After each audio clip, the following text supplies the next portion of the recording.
Welcome to the Owatonna Today Show, your community connection since 1991. I'm Linda Karnauskas, and we want to thank you for joining us on Wednesday, March 9th. We have an informative show for you today. First, we'll be visiting on location the Woodcarvers, some beautiful artwork and craft that they do. And then later on in our second segment, we'll be visiting with Jared Hendricks from the Owatonna Public Utilities, and we'll get an update there. As a reminder to all of our viewers, if you know of someone in your community who serves others day in and day out or has a unique talent, or if there's something special you would love to see on the show or an event that's happening in your area, we would love to hear from you. You can contact us by either emailing us at owatonnatoday@charter.net, or you can contact our show's producer, Leanne T, at 390-5751. We would love to hear from you and share the show with you. So we're going to take a short break to hear a message from our sponsors, and then we'll be right back on location with the Woodcarvers, so please stay with us. Hi, I'm Dr. Beth Giltvet. And I'm Dr. Nick Vincelli of Horizon Eye Care. We want you to see what you love and love how you see. We're proud sponsors of the Owatonna Today Show. I needed more than just another dead-end job.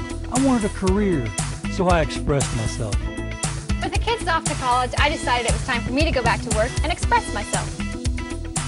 Express got me in touch with some really great companies. Now I'm on my way to a great career. Express Employment Professionals is in contact with thousands of companies in need of quality employees. Come in now and get the job you deserve. Express yourself today.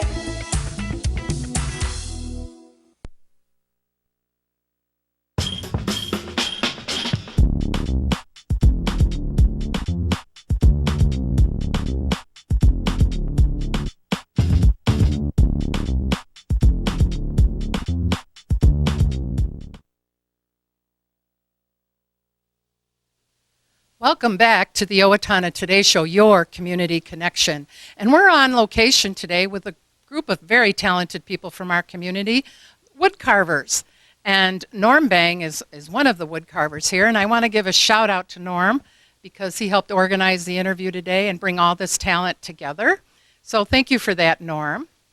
Now we're here with the Woodcarvers, and you should see what we're seeing on this table. It's just wonderful. And to my left here is a new friend I just met, Earl Smith. Hi, Earl. How do you do?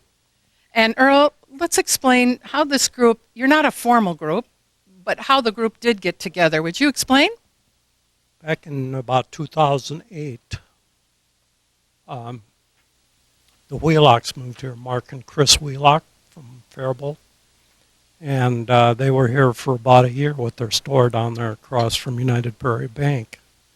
And then they moved, and we wound up going to the American Legion, which, if you're familiar with it, it's kind of dark and hard to see in there, and we started looking for a new place. And I knew Pastor Lovestock from the food shelf, and asked him if we could use the church, and he was more than happy to let us use it. So we've been here pretty much steady, except for when they renovated this. We went to the Legion again. So. VFW. How did you all meet up, though? How did you all know about each other? How did you become a group? Because this is a very diverse group from all different areas. We have two beautiful ladies here. How did you all meet up? Well, the main thing is that we all like to carve, and we kind of got that, but I think the real spark plug of the whole thing was Ferris Cloddick, because Ferris has carved all his life, and he's a member that we just lost last year, but it was through him and through community ed and just through word of mouth. So that was how we've really gotten going. Well, thank you for sharing. And I see here you like doing a lot of the period pieces. This looks like turn-of-the-century Western, huh? I just like characters because a character is something you can do and nobody can say anything against it because a character is a character. Oh, thanks for sharing, Earl. Now I'm going to talk to this gentleman over here. This is Myron Spindler. Hi, Myron. Hi. Hello. And Myron, the group has shared with us prior that you've done a lot of these things and you sell them through the gift shop at the History Center, correct? Yes. Yes, I do. And could you hold maybe one or two up and show them what it is that you might put for sale there? Some Santas. That's what I make primarily. And I have all different kinds. I make a new one every year. And we have here, is this the married couple, Santa and Mrs. Claus? Yes, this is a pair of them right here. So. Now, Myron, explain, what kind of tools would someone need to start out with this art, craft, hobby? Okay, primarily you need a couple different types of knives. I use like 3 different types or lengths of blade, and then you need the knives, and then a V-chisel, and then there are other types of chisels that are rounded, and the more you do, the more you think you need, you know. Now, there was talk of a rough cut. So you would get this in maybe a 3x3 block. Did you rough cut out this? I have the wood at home, and they have wood carving magazines here, and that have different ideas. And so you had the patterns in the book there, and then I cut it out with a bandsaw and then start chipping away. So which knife out of this set or chisel would you start with to kind of get the shape of your character? Well, it depends. You use a different length blade depending on where you're cutting. And so you use a short blade most of the time when you're close up. And then if you're reaching farther into the carving, then you use a longer blade. Now I see a lot of people at the table that are working are wearing a glove on their left hand. Is this a club signia, or is there a reason for it? Okay, it's a safety deal. These gloves are made out of Kevlar. It's a special material. It's cut proof, but it will not protect you from a puncture. And so it just saves your fingers from being cut by the knives. Well, Myron, it's a pleasure talking with you. We're going to go over and talk to Mr. Gray here and find out about some of the woods you use. Hi, Earl. We just got done speaking with Myron, who was talking about all the tools. Roughly one follow-up question to what Myron and I were talking about. What is the basic expense of a starter kit? Now, nothing too advanced, but if somebody wanted to get started, what would you recommend or say is a good price point? You know, you can start with something just as simple as a basic carving knife.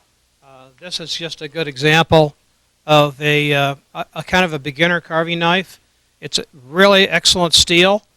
I still use it today, but it was the very first carving knife I had probably 35 years ago. And that knife will probably cost you about $18.95, something like that, maybe $20.95. On the other hand, you can go to more of a knife like this. And they get to be more advanced, and they can cost you around $35 or $45 or $55 even. But I would say by the time you look at a starter set, you're talking probably $20 to $30 for a knife. You're looking at probably around $25 for individual tools to go with that. So let's say you start out with 5 tools. You're probably looking at somewhere around, if you buy them new, you're probably looking at somewhere around $100 to $150 potentially just kind of get started.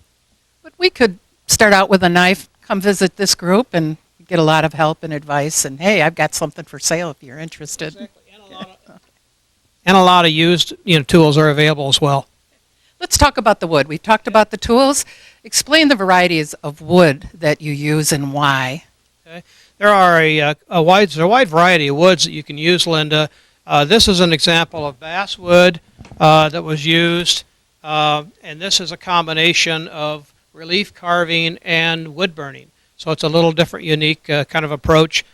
So basswood is used the most often because it's very fine grained. Therefore, you're able to it takes detail very easily, and it's easier to control your cuts with that type of wood versus something like oak or walnut, which is very hard. Now, walnut's very fine grained and can be used as well, but it's very hard, and so it's very difficult to carve by comparison to like a basswood. Another wood that's used a lot is butternut. Could you hold up the porcupine? That's a butternut example. And by the way, this is kind of how it ends up when you're done, and this is what it looks like when you start. So it kind of gives you an idea, you know, of kind of start to finish. And one other wood that's used a lot that I really enjoy is that comes from the cottonwood tree, and it's cottonwood bark. And the little outhouse that you see here is an example of what cottonwood bark can do for you. It's just it's really enjoyable to carve. It's very unique.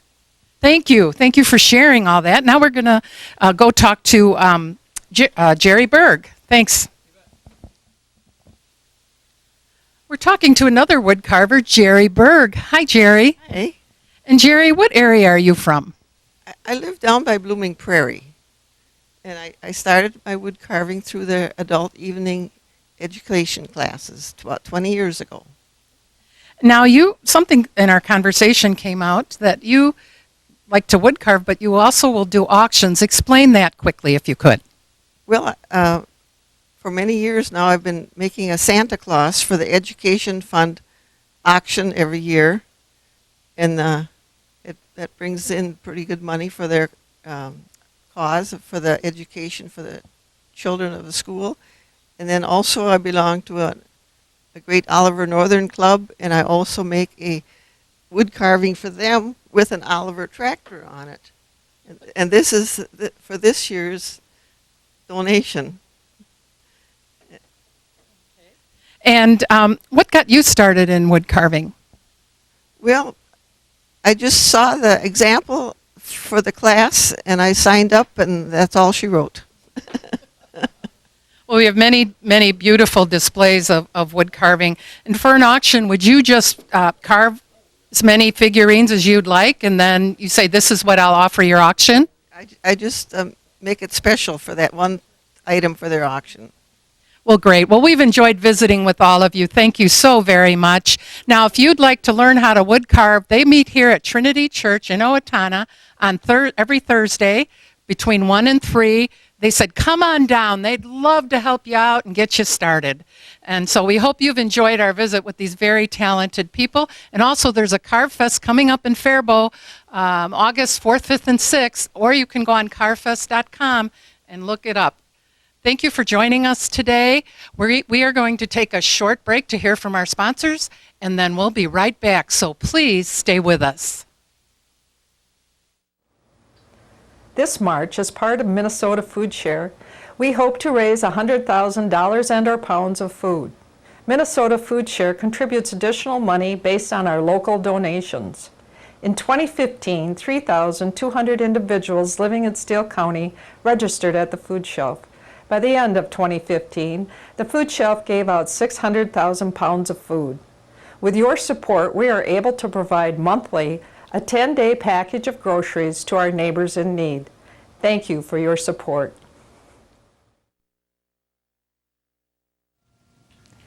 Hi, Eric here from Owatonna Senior Place. Participate in one of the many active fitness classes we have, or hop on the bus for one of our great day trips. We have a variety of programs and activities happening throughout the week. Our goal at Senior Place is to create positive moments for you at a reasonable and affordable price. Don't forget the Senior Place Partnership Program, with over 40 businesses giving discounts and incentives to you for being a Senior Place member. Contact us for more details. Live full, live well, live long. Amy Swain Hearing Centers is a proud sponsor of the Owatonna Today Show. I'm Dr. Amy Swain, and I want everyone to hear better.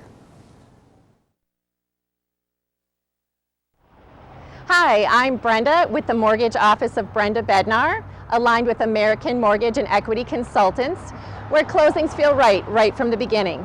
I'm a proud supporter of the Owatonna Today Show.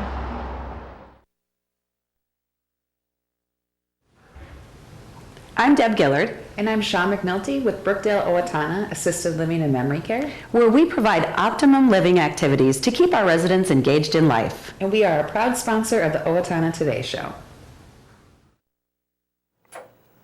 Welcome back to the Owatonna Today Show, your community connection, and we hope you enjoyed visiting with the Owatonna Woodcarvers.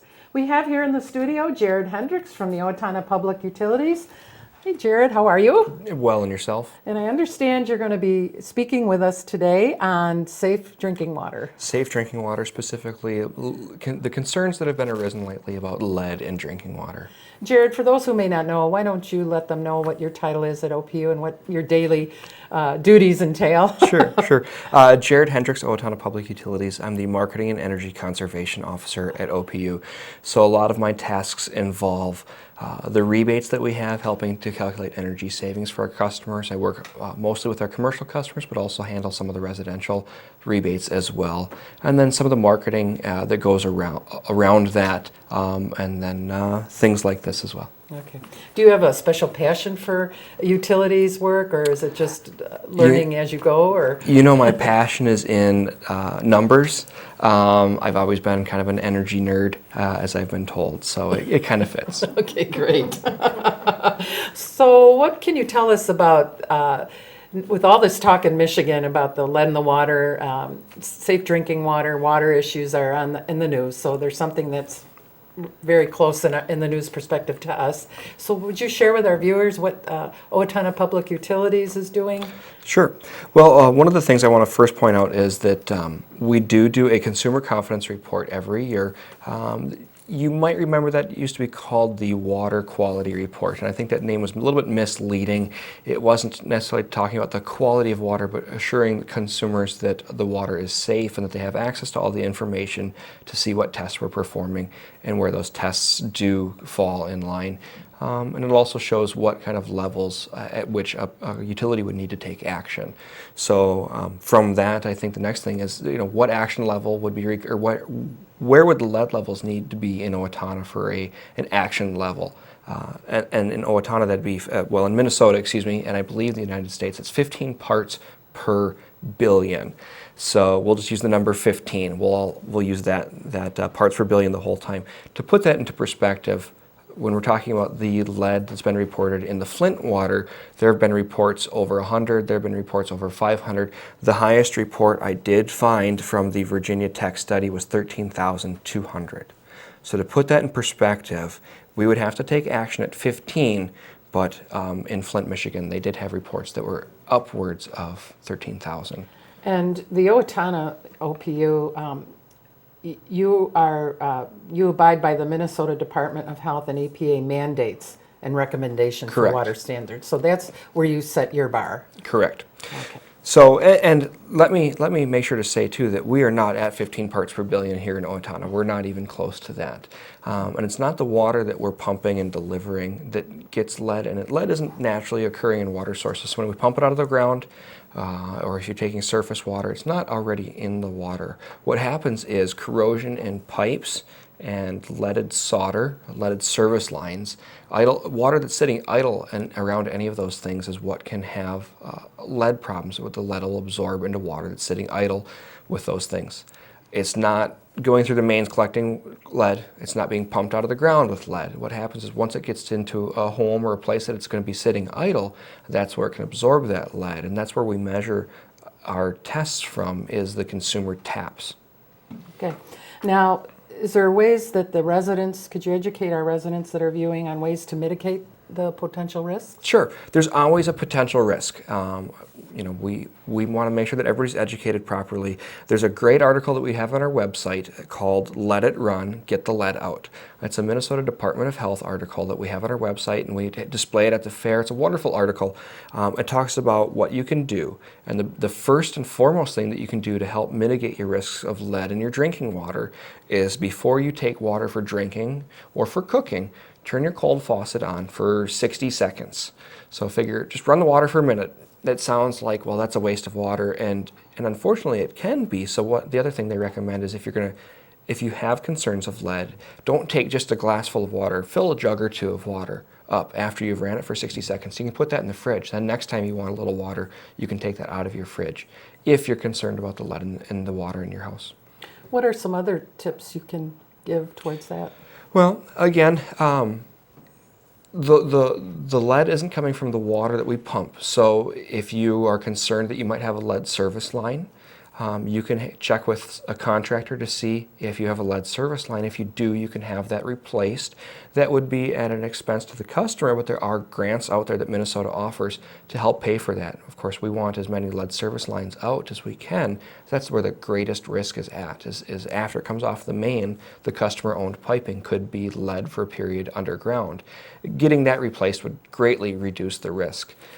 As well as any new plumbing you're doing, make sure you're looking for fixtures that have low lead compliance. The law requires low lead compliance, but you can find some fixtures that are lower in lead.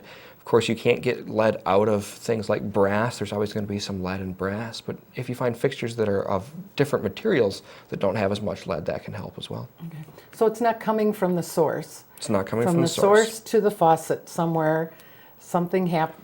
Yep. Some of the processes you mentioned. So my question would be, is there an age of home, a cutoff age in a home where you might want to have your piping? Was there a certain year houses were built that they used lead piping in respects to, you know, we have some homes here that were turn of the century, you know. And we do have some very old homes in town here. Most, at least as we're aware, most lead service lines in town have been replaced already. If you had a lead service line, you'd want to get it out right away. If you were made aware of that, you'd want to take the steps to do it. So most people already have done that. So I can't say that there's a hard date where if your home's newer than this, you don't need to be concerned. If your home's older than this, you should be concerned. I can't say that that is true. You know, homes of any age could have risks. So it's always just important to double check, know what you have. Mm-hmm.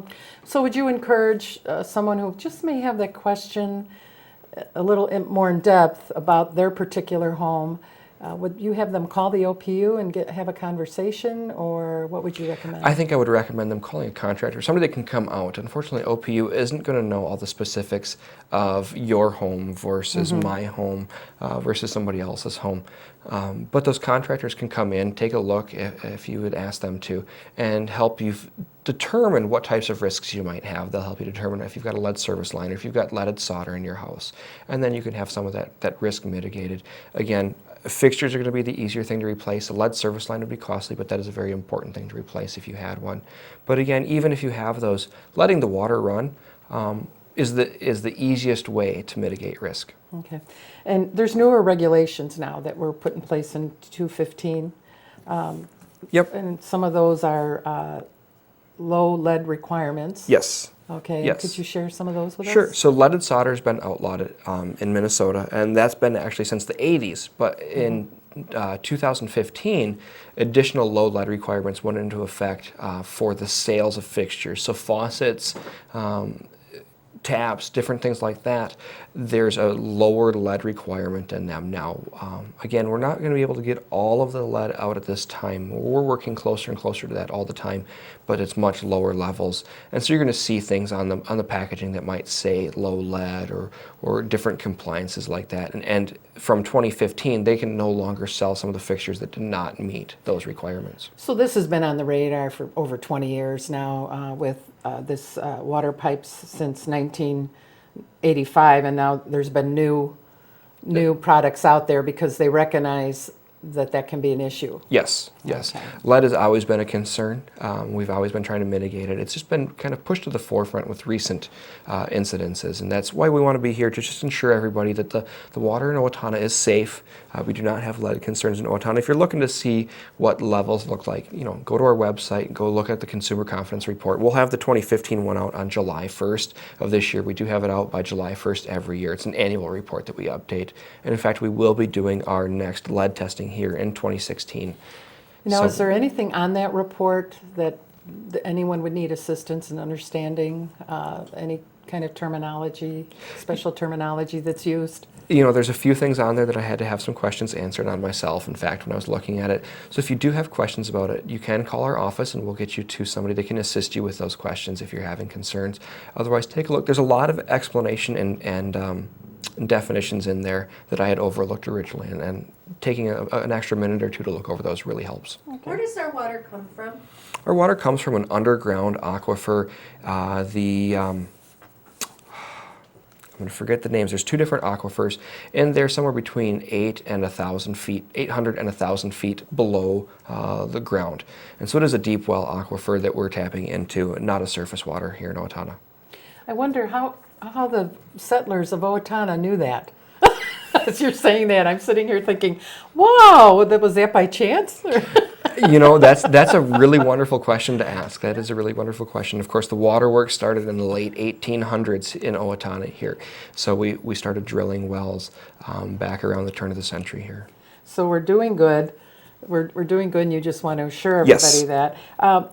Some of your sources for this were from the Virginia Tech research team, frequently asked questions, so they can also go out there, correct? There's also research you can do as well. Right. Of course, when I was trying to provide this article, I wanted to make sure that I had proper numbers, especially when I was trying to put into perspective the difference between what an action level is and where the Flint, Michigan levels are. Again, we're substantially lower than that here in Owatonna. Okay. And just assuring everybody it's not the water that we're pumping, it's the water that's sitting idle in areas like household plumbing. So you're aware and you're on the watch, keeping our water supply safe. Absolutely, absolutely. Okay. Is there anything else before we close that you'd like anyone to know out there? Again, you know, always feel free. We are your municipal electric, water, and gas utility, so we're here to ask questions of and answer those for you. Great, thanks for coming. Thank you. We will take a short break to hear a word from our sponsors, and then we'll be right back. Please stay with us. Hello, my name is Katie Marshall. A year ago, my family and I became homeless. We were scared and alone. Today, with the help of Steele County Transitional Housing and generous donors like you, my family and I are safely housed. I am working, going to college, paying my rent on time. My children have a warm bed to sleep in every night. My family and I are so grateful for this second chance. Please help others in need by donating to Transitional Housing today. Everyone deserves a safe place to live. Welcome to Bremer Bank. I am Jason Iberg. And I am Shannon Pedersen. Bremer is a full financial services bank. We invite you to stop by Bremer Bank and experience the Bremer difference. You are always welcome at Bremer. Welcome back to the Owatonna Today Show, your community connection. And it's time for community announcements. A reminder to you that daylight savings time starts on Sunday. It's here already. And remember to turn your clocks ahead 1 hour before you go to bed Saturday night. Remember, ahead. We lose an hour. 4th annual Mike Hansen Memorial Washerboard Tournament will be Saturday, March 12th at the Eagles Club. Join us for a day of fellowship and friendship in remembrance of our good friend Mike Hansen. All proceeds from the tournament will be donated to Owatonna Park and Rec Scholarship Program in Mike Hansen's name. The tournament entries are due no later than March 5th. If you have any questions, you can call Wes Jones at 507-456-4280. Owatonna Elks Lodge is going to celebrate St. Patrick's Day with a dinner. It's Thursday, March 17th, 5 to 7 p.m. And join us to celebrate St. Patrick's Day and support the Homestead Hospice. All proceeds to benefit the Patient Care Fund. Tickets are $15 in advance and $20 at the door. Tickets will be available at Elks Lodge and Cockies, or call for reserve tickets to 451-1395. Living Well with Chronic Conditions is a class for anyone with a chronic disease such as diabetes, arthritis, high blood pressure, depression, heart disease, anxiety, multiple sclerosis, fibromyalgia, and others. This is at the Owatonna Hospital, and this class gives people tools to help them take charge of their condition, empowering the individual to improve their quality of life. For more information, Living Well with Chronic Conditions Workshop, call Linda Hoffman at 507-977-2171. Please join us on Friday when our guest will be the Women of Achievement Award winner for Women of the Year, and then we'll visit with Shannon Nelson at the Crisis Resource Center. So have a great day, and we'll see you back here on Friday.